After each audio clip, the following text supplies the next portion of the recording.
You're listening to theoutdoorstation.co.uk. It's a podcast. It's a magazine. No, it's a Podzine.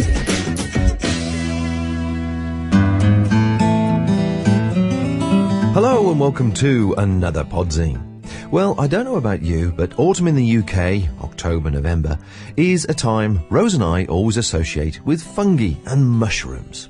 Like many people, I'm sure, we have several books describing the ones you can and can't eat, which of course we naturally forget when we're walking on the hills and see nature's harvest before us.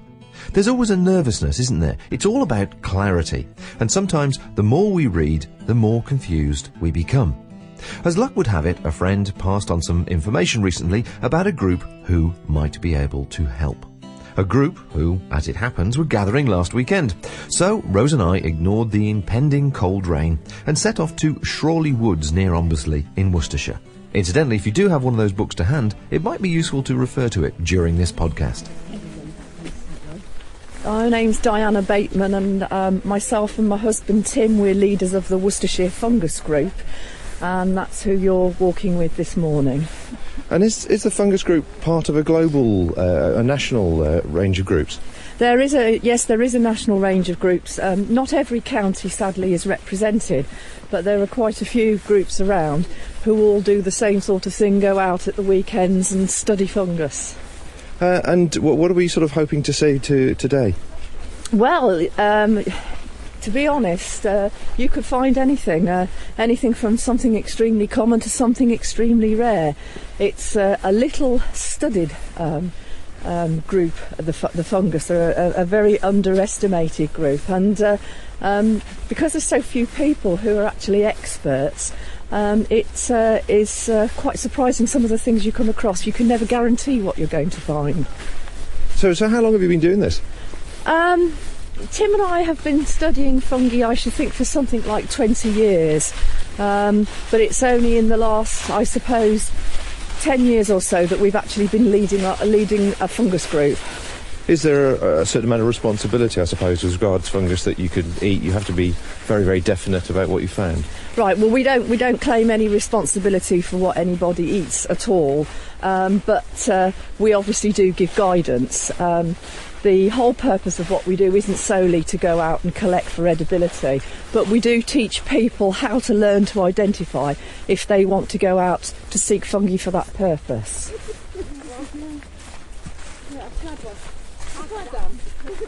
Fungi have seasons, a bit like plants. There are certain types that you might find in the spring that wouldn't occur in the autumn, and then there are other fungi that maybe will flush once or twice a year. There are some that persist all year round, but it does very much depend on conditions, whether it's dry or whether it's cold. Certain aspects of weather will actually affect fungi to such an extent that some particular fungi, particularly ones that appear during summer, may actually miss a season if it's too dry. And this year has been particularly damp and not that pleasant from a summer point of view. Has there been a very obvious effect that it's had to the range of fungi you've seen this year? Well, although you say this year has been very damp, yes, it was up until a certain point, and then we just had no rain whatsoever.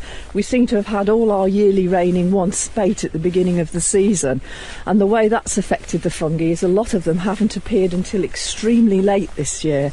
They have been persisting quite a lot later than normal, but now we've had a couple of frosts. That's the thing that really gets rid of a lot of the fungi. The frost will actually wipe them out, so I'm just hoping that the cover of the trees that we've got in here still will have just protected them a little bit. So I know that notice with the leaflet you gave me, the group's fairly active all through the year. Do you tend to sort of concentrate on woodland areas, or do you often go sort of further afield off into more open expanses? We mainly specialise in woodland fungi. We do actually walk on a little bit of grassland area, but our expertise is mainly on woodland fungi, and the purpose of all the various visits we do through the year is to survey as many woodlands as we can in Worcestershire. And where does this data go to when you surveyed? Well, most of the data goes onto the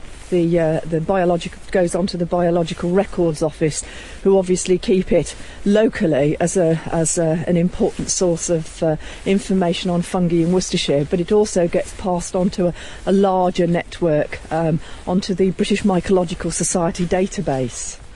Oh, right, okay. And can people sort of access this themselves if they've got a passing interest in the subject, or is it fairly select as regards who the information's available to? It is reasonably select as to who it's given out to, but if people have an interest, and especially if people are members of the British Mycological Society, they'd be able to access the database. There's also the Association of British Fungus Groups, who also hold a database for fungi, and this is accessible to those people who generally are members. Okay, so it's a damp autumnal morning here in Shrawley Wood. It's certainly wet underfoot, and there's the clouds low. I see our members have spread out already in a long line. What are we looking for exactly? We're looking for mushrooms and toadstools. But are we looking within the trees, in the ground? We're looking anywhere. You're looking on the ground, and you're looking on fallen branches. We have one person who specialises within our group at looking at what we describe as bits on sticks. I try to deal with the larger fungi, the ones that are actually visible mostly to the naked eye. But everybody will be sort of scouting around looking for various bits and pieces. I think they might have just found something down here. This is honey fungus. This is the thing that the gardeners foe, or everybody sort of are feared of if they have it in their garden. But this is quite an old specimen now going over. But as you can see, in every woodland around there's honey fungus, and if it was the true killer that people say it would be, there wouldn't be any trees around. My belief is that honey fungus has to actually invade a damaged tree. It will either have its roots damaged below ground, or there may be damage in the bark for it to be able to get a foothold. But if it's a perfectly healthy tree, then you shouldn't have a problem with it. Okay. And this is a little member of the inkcap family. This is Coprinus micaceus, the glistening inkcap. It's a tiny thing, yeah. And this is one of the inkcaps that grow in a cluster together, usually on buried or rotten wood.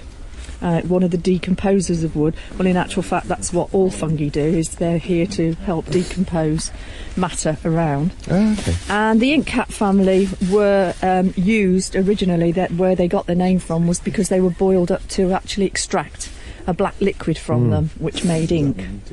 So, yeah, I've certainly recognised the shaggy inkcaps as a much bigger version of that. What else have we got here? Right, well that's mycin. I know, it's mycin. Is it Gallericulator? Yeah. And that's the same thing when it gets bigger. Is it? You were Although right. I'm not, yeah, so I'm going to record. So That's different. It's got different. That's the Yeah, same. we found That's this the same as one that one. yeah. And then, Pass. Let me have a look at that in a minute. Hold Okay. Is this one of those bits on sticks? yeah. on. Let me just record That's a these. bit on stick. Candle snuff. It's what, sorry? Candle snuff. Candle snuff. Yeah. Right, hold on to that one for a minute. So are these Salmonella, hypoxia, mushrooms or toadstools? These are both the same thing. Is there a defining difference between them? From skin. These are the fruiting bodies of the fungus that is below ground, or embedded in a tree. So there isn't any difference between a toadstool and a mushroom, is there? No, they're exactly the same thing. Everybody finds It's it. a good one to confuse them, isn't Yeah. it? Yeah. What's the difference between a mushroom and a toadstool? None. And I get all these stories of, yes, you can peel a mushroom and they're quite safe to eat. Well, there's a thing called the death cap and it peels beautifully and you wouldn't want to eat that No, one. no, and they are found in here. Yes, they are. Right, that's a Sapharella. Is it Sarsaparilla? It is a Sapharella, but as to which Which one? I don't know. Oh, this, by the way, is the Mushroom Bible. You can see it's Well been abused. held in wet weather, but unfortunately this book is now out of print. I was going to say, actually, what's the most useful reference book for people? Is it ones with photographs in, or ones with drawings like this? It makes no difference. The most important thing about having a reference book is actually reading the information, because although the actual picture can lead you to the area that you're looking in, you need to study the text very carefully. That's hydrophylla, I think. Yep, that's that one there. Yeah. Sapharella hydrophylla. Okay. And that was growing on a wood stump. This is a Yes, it brilliant was on book. a stump. I mean, this is absolutely fantastic. But it's supposed to be, being reprinted, but it's also been updated. But it's been written in French. But we've been waiting for something like 3 years now for it to come back out again, and it's not appeared yet. There's also some other good books. Another author to look for is Regis Courtecuisse, who is a Frenchman, and his book is very good. It's just that this is just well loved. It's a very easy book to use. So it's called Mushrooms and Toadstools of Northern Europe, did I say? Britain and Northwestern Europe by Marcel Bon. That's the thing to look out for. Very past its trumpeting. Is this hazelwood or is Oh, it you've lime? got snot fungus, Peter. Yeah, it's what do you call it? Xidia thuretiana. Yeah, that's it. Exidia thuretiana on hazel. On hazel, and also Bisperella sulphurina. Where's snot fungus? Oh! Lovely. Oh, lovely! Sorry, it's Exidia, what is it again, Peter? Thuretiana. Thuretiana, and the other one was Fungus, what a Bisperella. Bisperella Sulphurina. sulphurina. Huge I could go to, I globules could of take it. that, It was remember that one. I take that and show my kids at school, you know. Here comes the rain. Don't you feel slightly out of your depth, not knowing long Latin words? Not a snot fungus, I can remember that one. I don't remember shaggy ink caps, but everything with all these Latin names in it doesn't. Ferracia. Do you have to have a stutter for that one? Was that the one on the soil? Oh, that was the one on the soil. Yeah.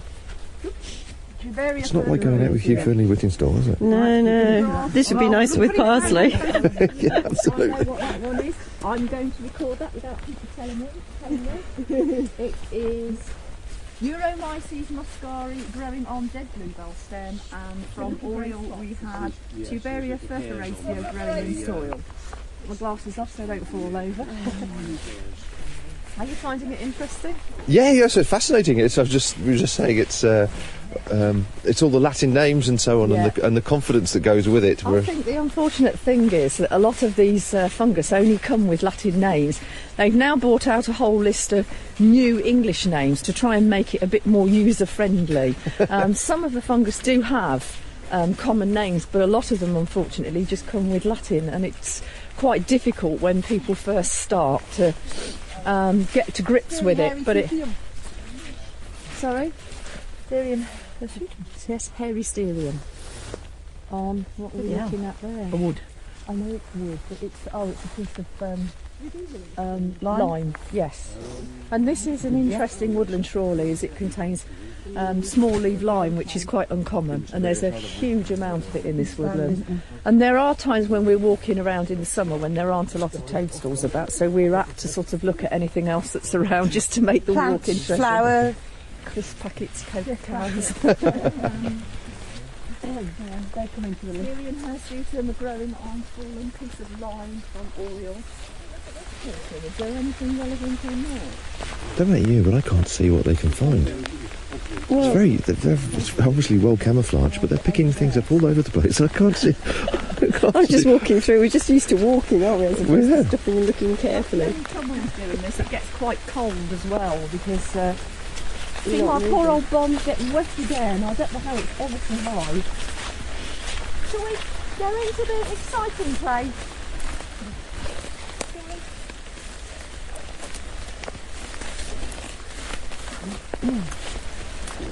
I know what that might be. I'll take that back to look at.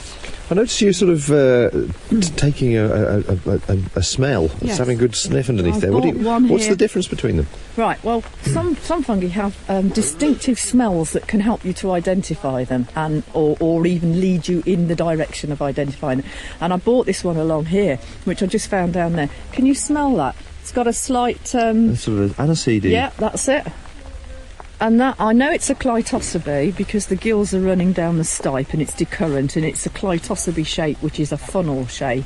But that smell gives it away as being something called Clitosobe fragrans. Right.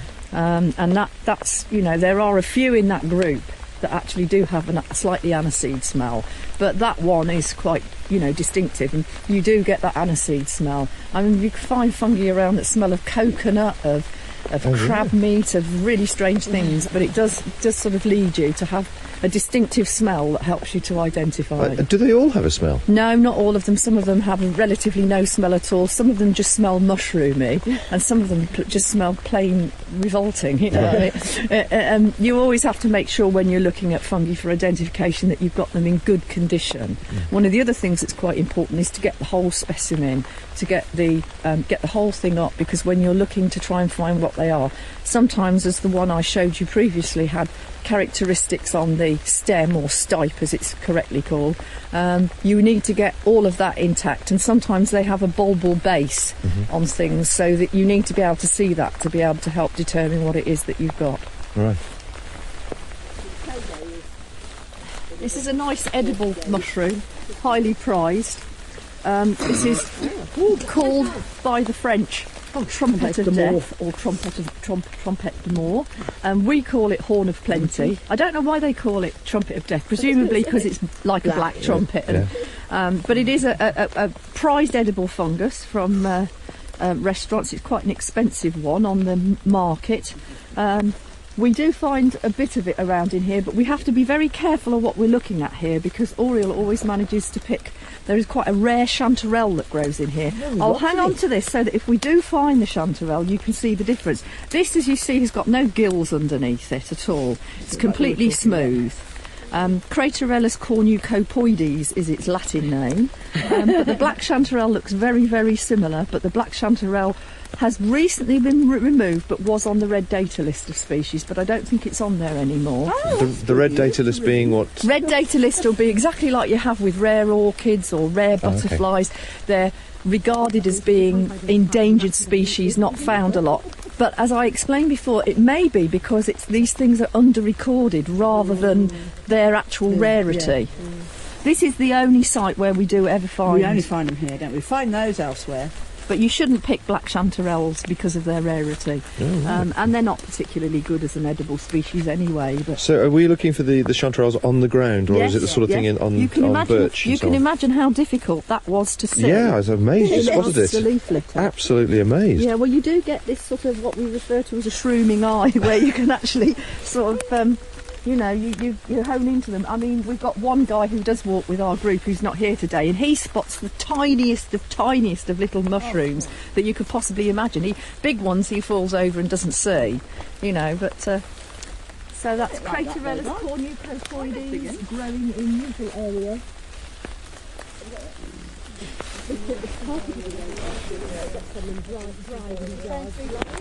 I think I found another one. I think I found one. Oh yes, there you are. You found yourself a... Is that a black trumpet? Do I pick it or leave it? No, I'd leave that one. I know definitely that that's not the chanterelle we're looking for. But It's amazing. growing in... Yeah, I mean, when you normally find those, it might not be a good year for them this year. It's a bit like, you know, when you get crops of apples, some years are better than others. Some years you can find the floor absolutely plastered with them. And other years, you know, there's not so many around. Ah, what a good well spotted. And that's a russula. Remember we had the yellow one earlier on? Oh yeah. That is actually a different russula. Let's have a look at it. Oh, sorry. And that's going to be one. I'm not sure on this one because it looks like the common purple russula, but I don't think it is. It's not quite the right coloration. So again, that's one I'm going to...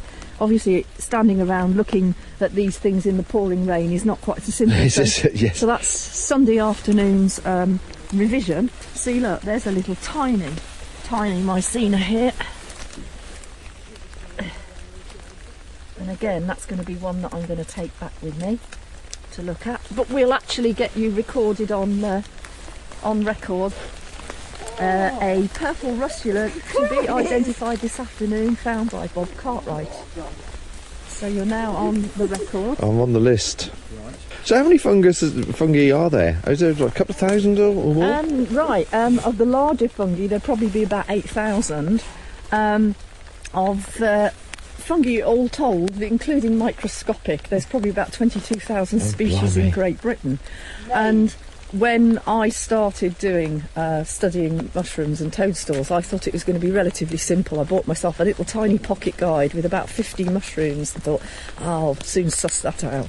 And after walking around a few times, I kept finding things that weren't in my little pocket guide and went off to study with experts. And wonder whether if I'd realised just how many of them were around to start with and how many of them are little and brown and all resembling, looking alike, then maybe I'd have given up at the first hurdle. But I've slowly improved over the years. So let's have a look what we've got here then. No, is that looking at cacti?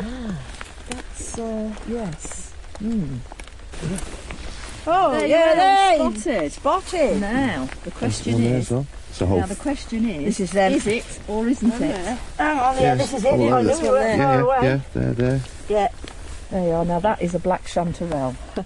Now, can you see the difference in the respect that these aren't true gills? These are actually folds underneath here. They're not true gills, but you can see that one is very, very smooth, and this one is, you know, completely different. But to see them from above. This, and you can see that they can get quite a lot bigger. Yeah, they're very similar in And there. you can get this quite a lot smaller. So to see them from above, it's very difficult to be able to tell the difference. Now you can see why it's important to be able to actually pick fungi, to be able to identify them.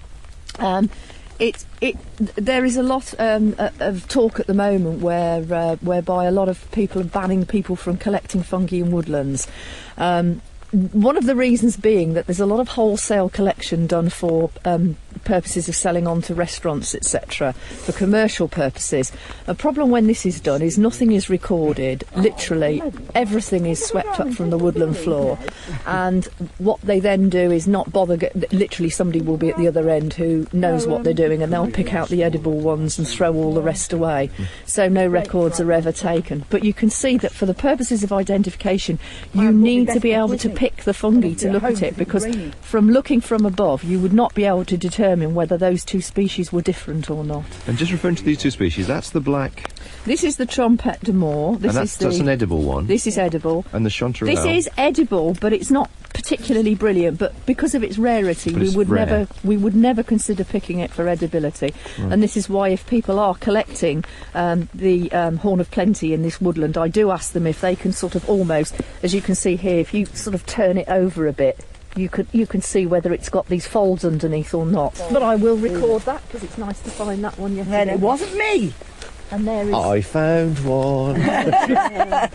You're on the list. I've got two now. I've got one more than you. I haven't got any, I don't think, yes. Cantharella cinereus, growing in moss in usual area, found this time by Bob Cartwright.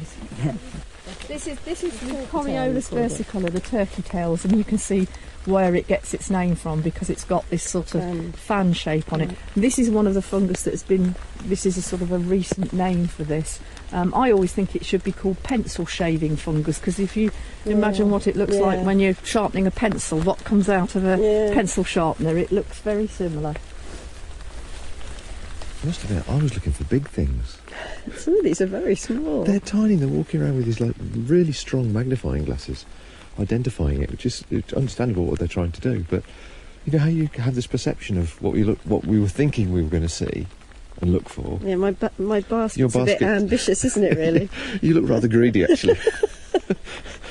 It's still empty as well. You're expecting at least 2 trout and a whole bag full of mushrooms in there. I'm feeling a little wanton too. You know, all these people are bringing these specimens back to Diane, and I haven't found anything yet to take her. And I'm a bit worried that if I do take something, it's going to be like, oh no, there's hundreds of those. That's common. Yes. Not really different. Oh, she found something, Look. Is that the funnel-shaped one that she said? Yes, it is, but it's been chomped. Yeah. The slugs have been at it. They're obviously, for some reason, they're very nice. Does it smell? Well, No, it hasn't got an aniseedy It smell. wasn't the No. aniseedy one, but it was the funnel-shaped one. I Yeah. don't know what she called it. Well done, Rosie. Well done. From the underside. It's sorry? You can make a plaster from the underside, as in something to wrap on your finger to Yeah. protect it. No, look, last time I went on a trip like this, somebody was telling me there were a couple of mushrooms that you can actually peel it back and you just sharpen your knife on. Oh yeah, there's a On the sort of leather of it. yeah. This one. You see, you've got that wonderful thing. Wow. Because it's naturally antiseptic. Yeah, you mine can can cut a little sort of strip, and then that peels off. If it feels like it, and you've done it right. And then you can wrap that on a wound, and it acts like a plaster. And of course, it's got natural sort of antibiotic-y stuff in it. I had this. You have to sort of bind it on with a bit of lime bark or something, you know, if you want to be fully authentic. But you take that and wrap it on a cut. And what's that again? That's a birch bark polyball. Birch bark polypore. Yeah. So how did you get involved in this then? I do. They do. I'm actually into sort of bushcraft pursuits. I do sort of hill walking. I make bows. I sort of like doing animal observations. So yeah, it's just a natural part of it. It just makes a woodland walk a little bit more interesting. An extension of your knowledge. Extension of knowledge, yeah. And the fact that, you know, Fiona and I like collecting edibles, and every so often you get a really interesting taste experience out of it, you know. I'm less enthused by the, you know, sort of non-useful ones, like, you know, I can give you chapter and verse on the ones that have actually got a bushcraft use, but, Yeah. you know, anything that's small but terribly interesting, then no, I'm not so good on them, but these are quite clever. So how long have you been sort of into recognising the fungi and so on? Must be about 4 years. Yeah, I came along to one that they do Tim do sort of open days where some members of the general public can come along, and I went along to one of those, and it was very, very interesting. And then basically Fiona and I signed up to come on their sort of Sunday expeditions, and it's great because it means you can collect edibles safely because you've got Experts. an expert to identify it for you. Because occasionally, you know, you pick things up and they look to the untutored eye pretty identical to something edible, and you eat it, and 9 times out of 10 you'll be okay, because it probably is, or it's not poisonous in itself. It might just be unpleasant rather than poisonous. But every so often, because there are some deadly poisonous ones, like this destroying angel, which looks a bit like a field mushroom. You know, bite that and you're dead. You're dead 10 times over. It's so amazingly toxic. You know, so yeah, it's good to have Di around. You know, and thanks to her, I now know sort of half a dozen edible species that I will collect happily by myself. With confidence. With confidence. Yeah. And, you know, I think that's, you know. So there's great value in joining a group like this then to clarify the mystique. It's the only way, to be honest, because if you take a field guide with you, you will just get more and more confused. Because, you know, you've seen today, there's mushrooms that from their very young stages to their going off in slimy stages, and their colour variation, their shape variation is immense across that range. And there's all these sort of tiny characteristics which differentiate them. And sometimes you get to the point where there's two mushrooms which look identical, and the only thing that's going to differentiate them is a spore print, where you're actually sort of seeing what colour and shape the spores are produced in. And you can't do that unless you're in a back home in a dry condition with a clean paste paper and something to protect it from the wind. So, you know, it's down to fine science in many cases. But you know, it's a fascinating subject. Yeah. Well, certainly from a bushcraft point of view, you don't want to be out in the woods enjoying a meal and having that question mark hanging over you in dull light, do you really? Oh, exactly. You know, and if, you know, like I say, there's some very nice species, edible species, you know, like the parasol fungus, which is very easy to identify. There's a wood parasol, there's a field parasol. They're both edible, they're both easy to identify, and they both make a really good meal, and they're a good size. Things I've eaten my fair share of sort of dried rations and biltong and things like this, and you know, a bit of, you know, freshly chopped mushroom garnish thrown in at the last minute. And it makes you look so good, doesn't it? It does. Oh yes, it's very impressive if you go on a survival course and you can actually gather some wild food, because it's damn hard, you know. That's a nice edible mushroom there. Need a lot of them, mind. That's the amethyst deceiver, and it's called a deceiver. There are two deceivers. There's the ordinary deceiver, which in actual fact is like a light brown colour, a bit like those tuberias we were looking at, and then there's the amethyst deceiver. And one of the things that I try and teach people when they're learning about edible fungi is, if you go for the things that look completely different, or as you can see from that, it's quite a bright colour. If you go for something like this, and learn to identify something like this, there's not a lot you can mistake it for, so it's best to go for the stranger looking ones straight away. So you, having seen the trumpet, you'd recognise that again. Yes. Apart from, as I say, the black chanterelle, there's nothing like that. So that's an easily identifiable edible species, as is with this. There's another purple species that grows in woodlands in the autumn called the bluet, and that's also edible. That's got the speckle in Here's, it. we got another edible species. This is a thing called the hedgehog fungus. Now, I thought it was, unlike but it's a bit bright on the the ones that we... Yeah, well, because this is a variety called rufescens. Hydnum ripandum var rufescens. Now you see, this is where it starts getting really complicated, because you have Hydnum ripandum, which is normally white. This variety is var rufescens because it's a rufous colour. And underneath, instead of it having gills, was with most of the things we've seen, can you see it's got little tiny spines on it, like little hedgehog spines? Right. And that is another prized edible species, which is the hedgehog fungus. But that's been nibbled, presumably. That has had part of it. You often find these broken off. And one of the things to learn also when you're finding out about edible fungus is the fact that it's been chewed is not a good indicator that it's necessarily edible, because things like slugs and snails and squirrels can eat even the most poisonous of mushrooms with no problems whatsoever. It's, you know, you have to know what you've found and identified to be completely safe on what you're eating. But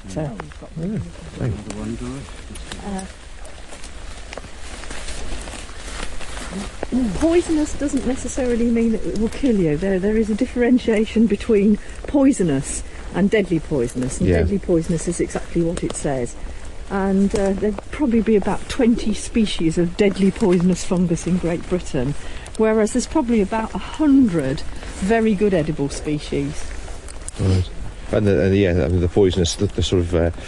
it's just a major discomfort, isn't it, really, rather than a killer? Well, it can range from something that can act on you like a very strong curry, or you know, make you feel unwell for maybe a couple of days, or even it can be something that will make you feel unwell just for a couple of hours, to something that could actually make you quite seriously ill, and you'd be ill for a good few months, but you would get over it, which is obviously different to deadly poisonous, because that will kill you, and you'll not get over that. So what is the best way to prepare the edible ones then? Is there a recommended preparation method, or is it... Well, the thing about preparing edible fungi is, first you need to know which fungi you've got, obviously, that you're going to have.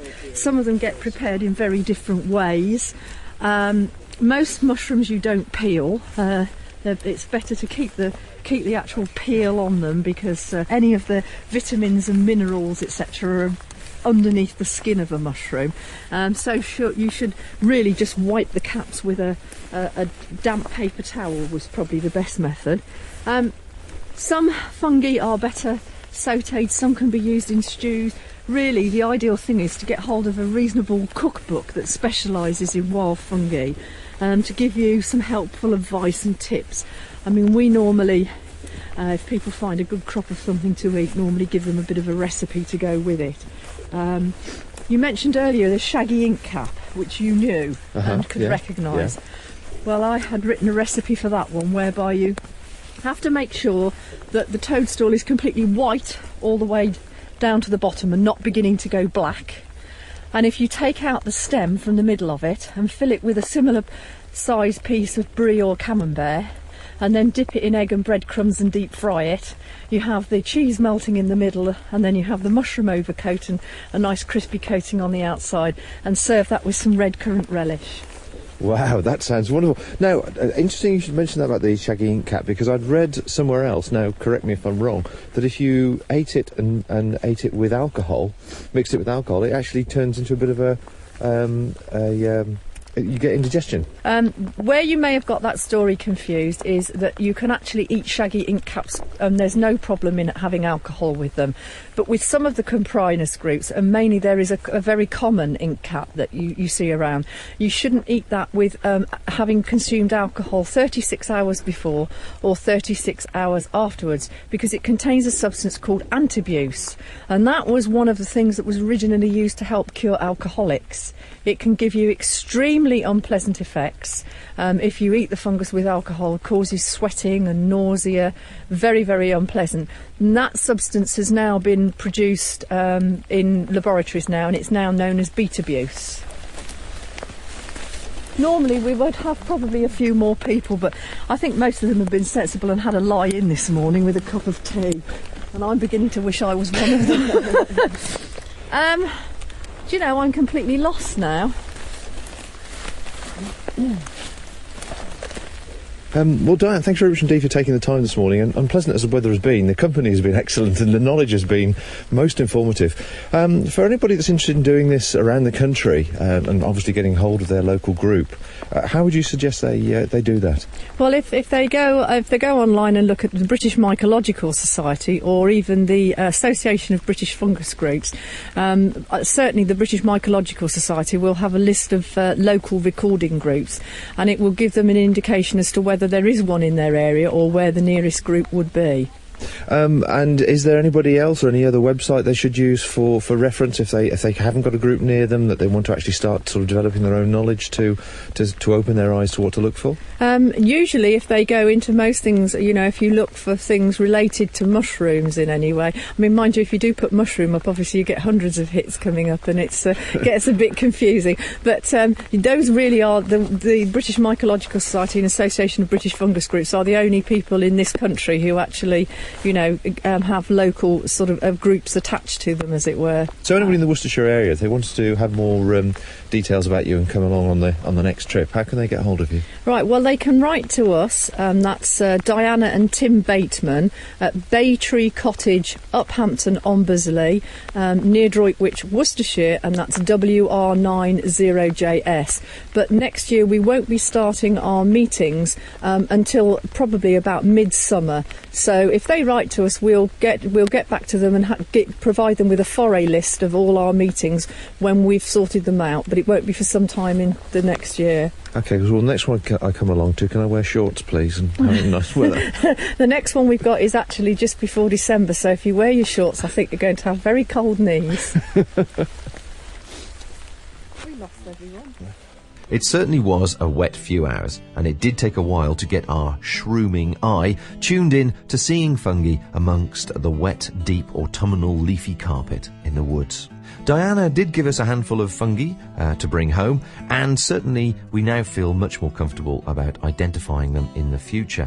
Now, if this is something which intrigues you and you want to know more, then do visit the national website to see if there's a group near you. I'll put a link in the show notes on theoutdoorstation.co.uk so you can make the most of some excellent local knowledge. My thanks to the Worcestershire Fungus Group, that's Diana and Tim, Peter, Oriel and Stephen Fiona for their company and knowledge. Practice makes perfect, as they say, and Rose and I will certainly be seeing them again to reinforce the little knowledge that we have. So that just leaves me to say, happy foraging, folks. This independent programme has been brought to you by The Outdoors Station, the exciting new way to see and hear free information about the outdoors world. If you're a blogger, or if you have a website, you can now incorporate any of these podcasts directly to your site, completely free. Visit our website, theoutdoorstation.co.uk, for more information.